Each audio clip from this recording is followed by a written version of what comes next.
Përshëndetje të nderuar miq të kanalit tonë Mbledharia Shqip, siç po e shihni, dal ngadalë ne po afrohemi deri në fund të vitit dhe muaj pas muaji ne arritëm në muajin tetor dhe sot e kemi për detyrë që t'ju flasim juve të nderuar se cilët janë punët e një bletari në kopshtarinë e Mbledharisë për muajin tetor.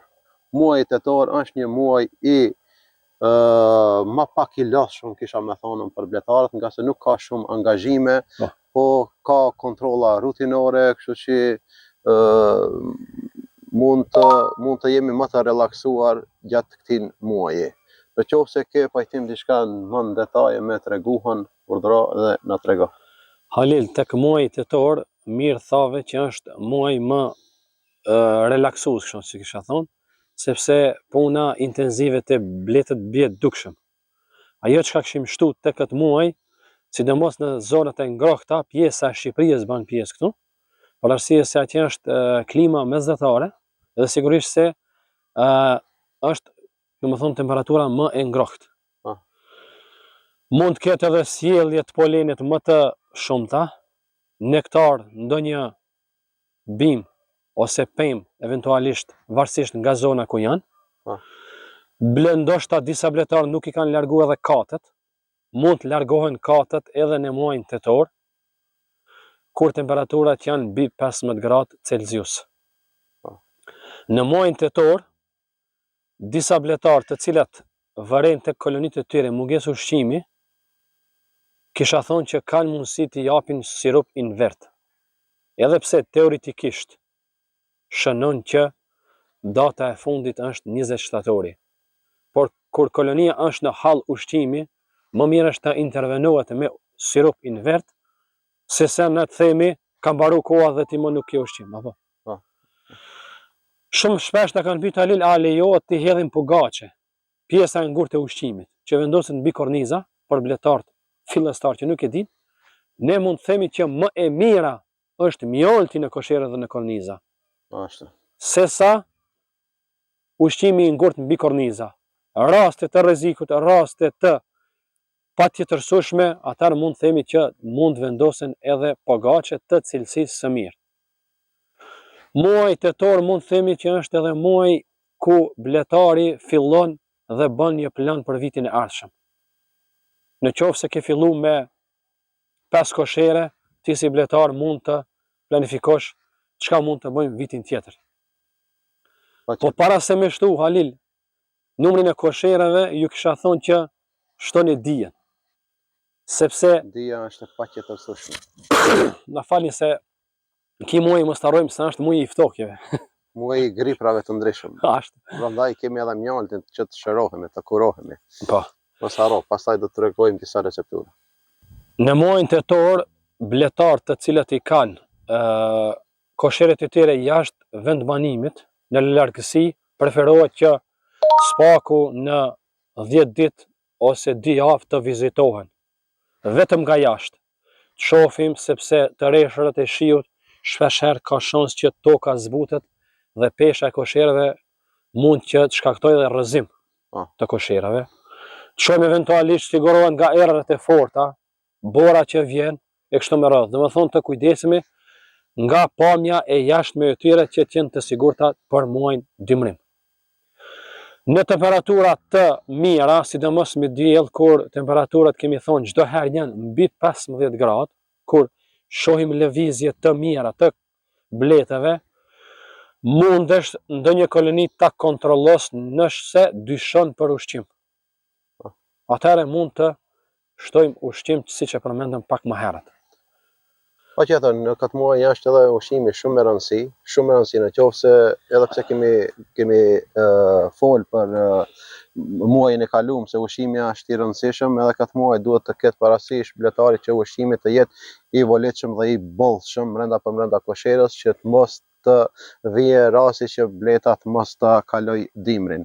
Ndaj kemi kujdes në ushqim, nga se edhe normalisht që edhe në këtë muaj veç pajtim fillon edhe rramja e pjellshmërisë, bile ndoshta edhe e stopojnë komplet. Varësisht nga mbretëreshat. Varësisht nga mbretëreshat, domethënë edhe mund të stopohet edhe pjellshmëria, kështu që ata vetëm se fillojnë ta përgatisin veten për dimrim, e përgatitja e vetës për dimrim është normal që ushqimi dhe mos të kenë smundje të cilat mund të shkatërrojnë një koloni. Ashtu, ato të cilët nuk kanë bën ngushtim të kolonive, edhe ky muaj është shumë i volitshëm, sepse mo kolonia na ka përcaktuar sa rrugë mizë ka.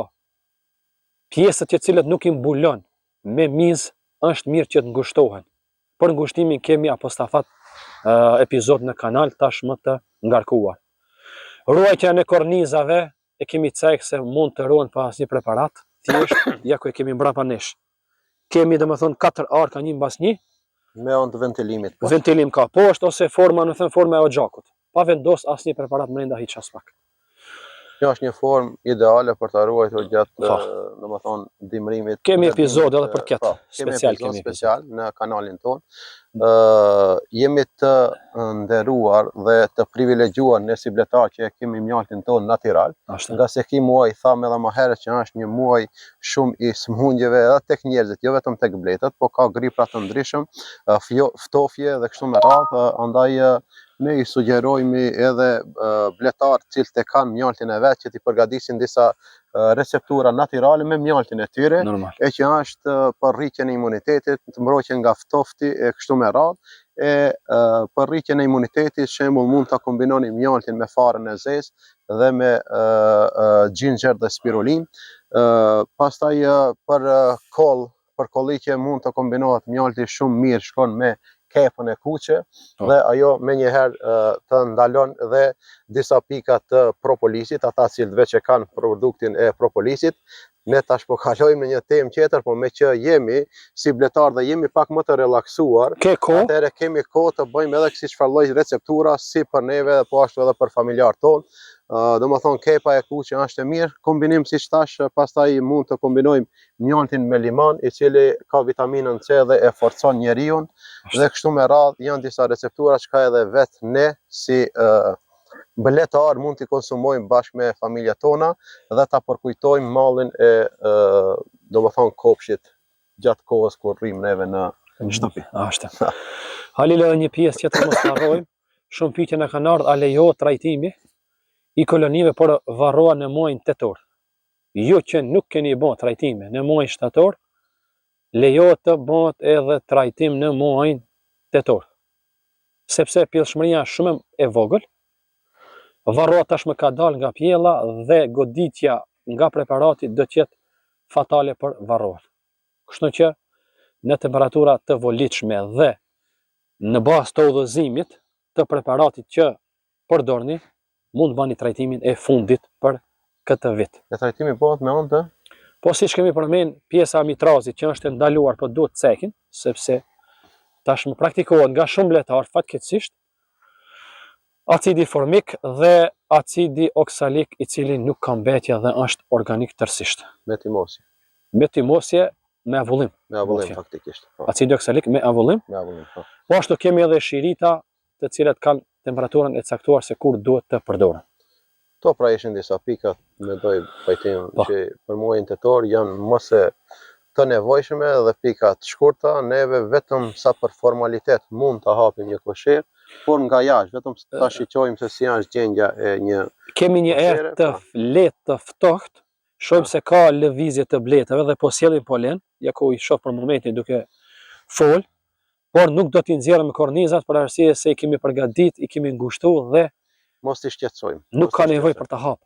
Nuk kemi nevojë për t'i shqetësuar, nga se keni pa edhe ju vetë se neve vetëm kemi bërë përgatitjen që nga muaji i kaluar përgatitjen për dimrim. Kanë ushqim të mjaftueshëm, kanë domethënë rrugë mizë të mjaftueshme, mirë po vetëm sa për kuriozitet që ta shihni vetëm nga sipër se si është gjendja e disa kolonive. Apo dy kolonive. Po. Atëherë mund të vazhdojmë vetëm në pamje, po për kuriozitet. Po, vazhdo.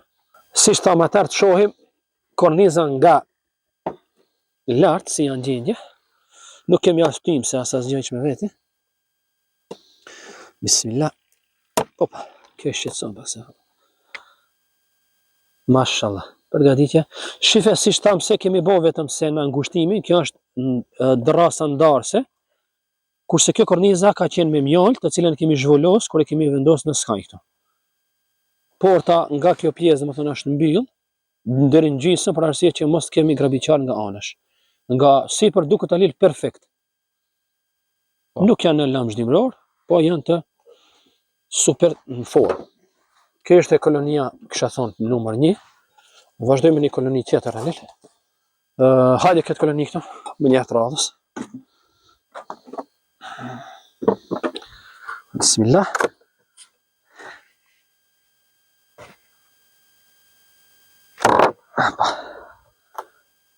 Mashallah. Kjo në kërkes perfekt është.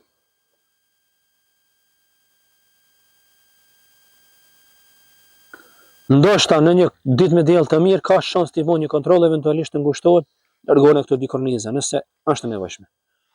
Nga lart që po shoh. Mundoni që të mbytni sa më pak. Domethënë, eventualisht hiç Në këtë periudhë. po, sepse një blet ka shumë rol në këtë periudhë. Shohim kornizën, më falni, shohim koloninë e tretë. Korniza, nuk ka bon goja kornizë.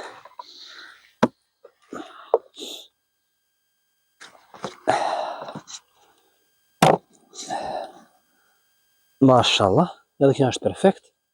Më thonë 10 kornizë rrugë, 10 rrugë mizi kam falni. Perfekt, nuk e shqetësoj më tepër, shife se në mënyrë shumë qetë janë. Mashallah. A thonë jo mashallah jo. Se po na ka mësishi. Vazhdojmë një herë me koloninë e radhës. Alele mendoj që ta përfundojmë me këtë. Po. Shoh. Ushi morë të ndje se kemi largu. Hajde. Ja dhe kjo është mirë. Perfekt. S'ka nevoj, pse me ngucë. E dim se pjesën e ushqimit e kemi të sigurt, trajtimet e kemi bo, dhe çka bojmë? Thjesht presim një dimër, më dhëmë të suksesshëm. Alil, dojmë të shohim edhe një koloni. Ali dhe këtë për shumë.